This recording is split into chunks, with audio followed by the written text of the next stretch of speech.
Maintenant, l'ordre dans lequel les questions apparaissent dans le sondage, dans le questionnaire, ça peut être aussi important que la formulation. Les questionnaires, vous les concevez de sorte à ce qu'ils se déroulent sans heure. Ils devraient suivre une démarche logique pour la personne interrogée. La personne qui reçoit les questions ne devrait pas se dire « Mais pourquoi vous me posez cette question-là maintenant? » Ça les sort de l'environnement dans lequel ils se trouvent lorsqu'ils répondent à vos questions. Alors, vous devriez commencer avec une introduction qui va fournir le titre du sondage, le sujet, puis l'objectif de l'enquête. Pourquoi vous faites ces trucs-là? Ensuite, vous demandez la coopération des répondants et vous leur expliquez pourquoi c'est important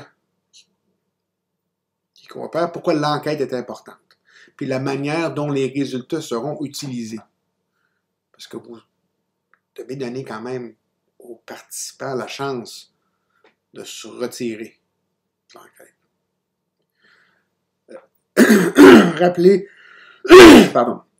Rappelez le degré de confidentialité, puis donner une date limite, une adresse de contact. Ça, c'est surtout si vous donnez un formulaire papier ou un formulaire administré en ligne où vous n'êtes pas en train de faire un entretien avec l'intervieweur ou avec le répondant.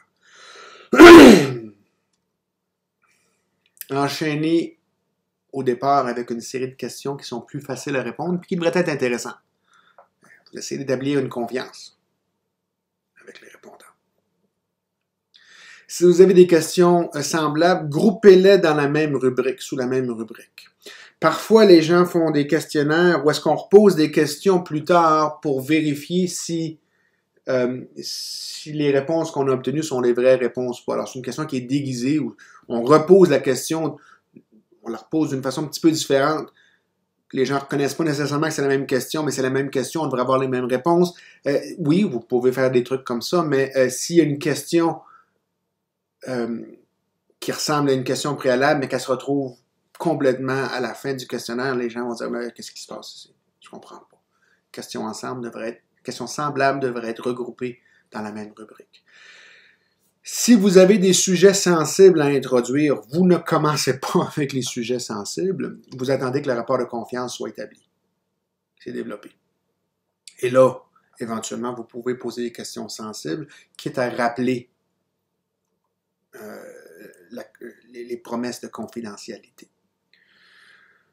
Vous devriez laisser un petit peu d'espace et de temps pour les commentaires supplémentaires, les questions ouvertes, qu'on leur donne la chance de s'exprimer, même si on ne finira pas par s'en servir, puis, évidemment, vous remerciez les répondants de leur participation, parce qu'ils vous rendent un service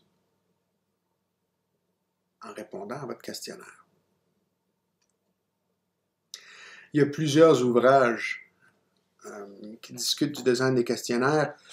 Au moins, une méthode et pratique d'enquête, le livre de Statistique Canada en parle beaucoup.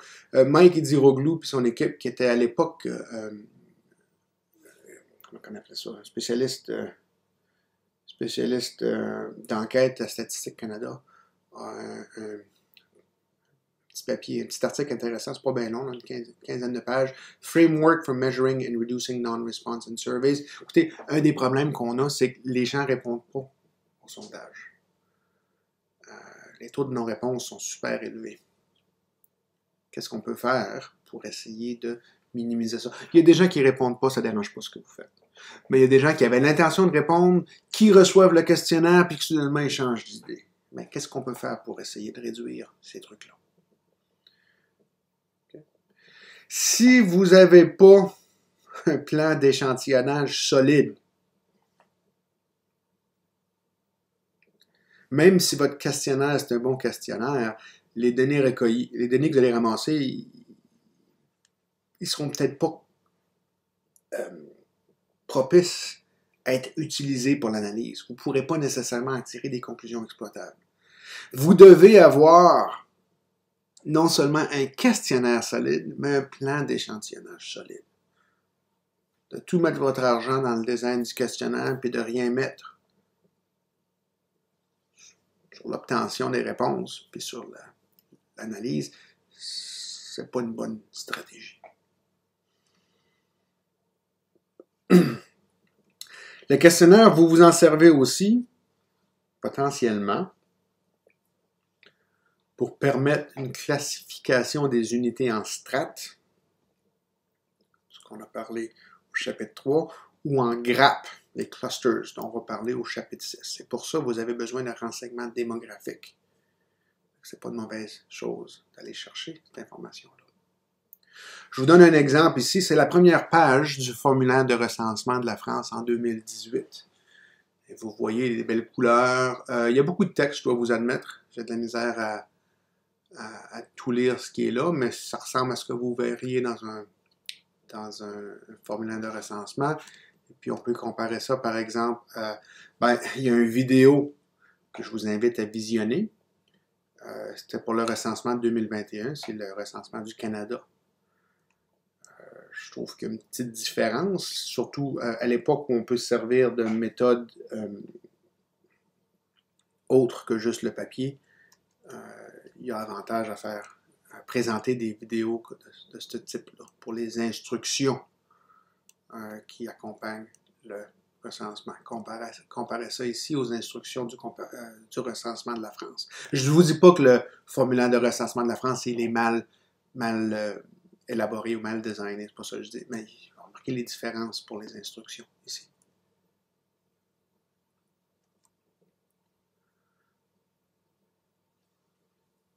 J'ai fait une retranscription du vidéo, puis le message du statisticien en chef du Canada. Vous pourrez lire ça quand vous aurez le temps.